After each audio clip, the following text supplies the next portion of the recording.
এই ঢাকা, এই কলকাতা প্রায় এক দশক ধরে এভাবেই চলছে দুই বাংলার আলোকিত তারকা জয়া আহসানের ব্যস্ততা। তবে শুরু থেকেই ঢাকার চেয়ে টালিগঞ্জের সিনেমাকে বেশি প্রাধান্য দিয়ে আসছেন এই অভিনেত্রী ও প্রযোজক। কিন্তু যেখানেই তিনি হাত দিচ্ছেন কিংবা পা বাড়াচ্ছেন, সেখান থেকেই সাফল্য ছিনিয়ে আনছেন এই দুই বাংলার এই আলোকিত অভিনেত্রী। পাশাপাশি প্রশংসাও কুড়াচ্ছেন সমানতালে। এবার পরিচালক আশফাক নিপুণ পরিচালিত ওয়েব সিরিজ জিম্মিতে জয়া নতুনভাবে নিজেকে তুলে ধরেছেন।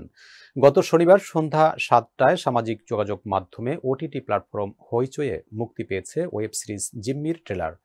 শেয়ার করা ট্রেলারে দেখা যায় সাধারণ সরকারি চাকরিজীবী রুনা লায়লা চরিত্রে রয়েছেন জয়া আহসান। ট্রেলারে আরও দেখা যায় মধ্যবিত্ত গৃহিণীর এক গল্পকে কেন্দ্র করে এগোবে এই সিরিজ। টানাপোড়েনের এ সংসারে একসময় রুনার লোভ হবে তার টাকা পয়সা, বাড়ি গাড়ি সব চাই। এরপর রুনার জীবনে পরিবর্তন হতে থাকে। তার হাতে শুধু টাকা আর টাকা। এত টাকা কোথায় পেল রুনা, তা জানতে হলে আপনাকে দেখতে হবে জিম্মি।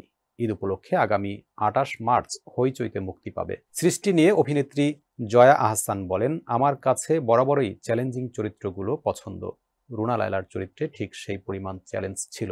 আর আমি সবসময় ডিরেক্টরস আর্টিস্ট। নিপুণের সঙ্গে এটা আমার প্রথম কাজ, তাও আবার সিরিজ। নিপুণ যেভাবে যা বলেছেন আমি তাই করার চেষ্টা করেছি।